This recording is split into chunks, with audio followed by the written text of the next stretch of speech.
Pessoal, que tal um passeio pela Indonésia para conhecer animais típicos da fauna deles? Pois é, um dos mais típicos que a gente conhece no Sudeste Asiático todo seriam os grandes morcegos gigantes, ou mesmo conhecidos como raposas voadoras. Na verdade, os morcegos são divididos em dois grupos. Microquirópteros, ou seja, morcegos pequenos, que ocorrem na América do Sul, América Central, América do Norte e tal. E nós temos os representantes asiáticos e australianos, que são os megaquirópteros ou macroquirópteros, que são os morcegos gigantes ou raposas voadoras, que são esses caras que estão vendo atrás de mim. Aqui no Aquário de São Paulo, eles começaram com 6 animais e hoje eles têm mais de 40. E os morcegos têm como grandes particularidades serem animais extremamente úteis ao meio ambiente. Muita gente tem medo de morcego, achando que morcego chupa sangue, que nem Drácula. Na verdade, de mais de 3 mil espécies de morcegos no mundo inteiro, só 3 espécies se alimentam de sangue, que são inclusive aqui da América do Sul.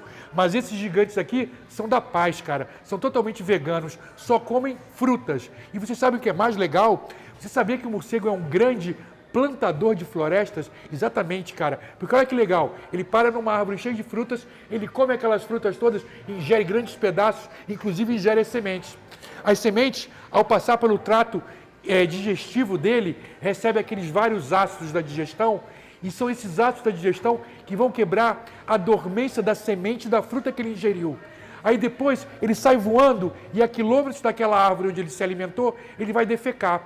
Junto com as fezes do morcego, saem as sementes já de dormência quebrada por passarem um tempo no estômago do morcego. Assim que essa semente cai no solo, ela vai germinar.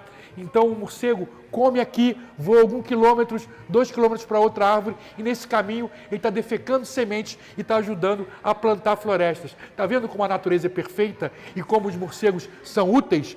Mas não são só os macroquirópteros, os morcegos gigantes, que fazem isso. Aqui no Brasil, os morcegos se alimentam de frutas, fazem a mesma coisa. Apesar de pequenos, também semeiam florestas. Então você está vendo como todo animal é importante para o meio ambiente?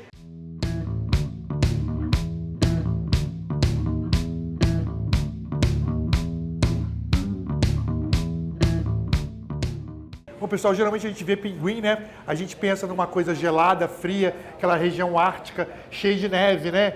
E tal. Só, cara, que eu vou explicar para vocês que muitas espécies de pinguim vivem realmente em regiões tropicais. Tem pinguim que vive na África, tem pinguim que vive na Austrália. E tem aqui esse cara, que é um pinguim que vive na Patagônia.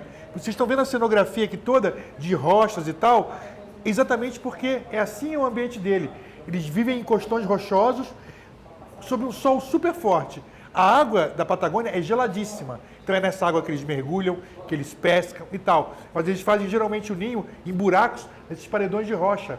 Esse cara chama-se Spheniscus magellanicus, que é o pinguim da Patagônia e que é uma espécie que ocorre, inclusive aqui no Brasil. Ela pega algumas correntes marítimas frias e vem acabar parando aqui nas praias do Brasil, que é a origem da maioria desses pinguins aqui. Muitos retornam para a natureza, os que estão mais debilitados vêm para o Aquário de São Paulo, eles recuperam e os animais assim vão sendo mantidos aqui, inclusive já com sucesso reprodutivo, já nasceram pinguins aqui no Aquário de São Paulo. Então, para vocês verem, um pinguim de clima não gelado, um pinguim de clima tropical, que a gente chama de pinguim de Magalhães, que vive no Estreito de Magalhães, que é na Patagônia, que é uma região da Argentina que é extremamente quente.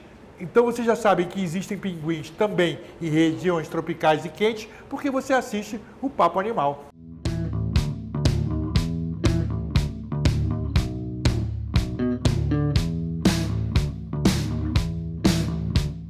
Bom, pessoal, a gente não pode imaginar vir num grande aquário como o Aquário de São Paulo e não encontrar, por exemplo, os tubarões. São os ícones do aquário marinho. Todo mundo quer ver o tubarão, principalmente pela sua agressividade. Tem tanta história, tanto filme negativo em cima do tubarão, mas eles não são nada do que isso que as pessoas mostram, não. São animais até pacíficos. Claro, são predadores, se alimentam de outros animais para sobreviver. Mas essa coisa de tubarão existe para atacar pessoas, isso é uma grande mentira.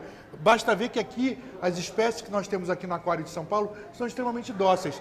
E tem uma lenda também, não sei se vocês já escutaram falar, que tubarão geralmente não pode parar de nadar. Se ele para de nadar, ele morre, porque ele precisa estar sempre em movimento para que a água circule por dentro das suas brancas e tal.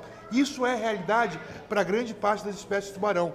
Mas esses tubarões gordos que vocês estão vendo deitados no fundo aqui, são tubarões enfermeira, ou conhecido no Brasil como lambaru. E o lambaru, diferente do mangona, que é esse tubarão que não para nunca de nadar, os lambarus são tubarões que ficam fixos no fundo, dormem pra caramba, entram em atividade, saem para caçar, mas passam muito tempo deles dormindo, descansando, basicamente digerindo os alimentos que eles comeram, que são basicamente a base de crustáceos e pequenos peixes. Isso mesmo, caranguejo, lagosta, siri e alguns pequenos peixes que eles conseguem capturar e que fazem parte da sua dieta.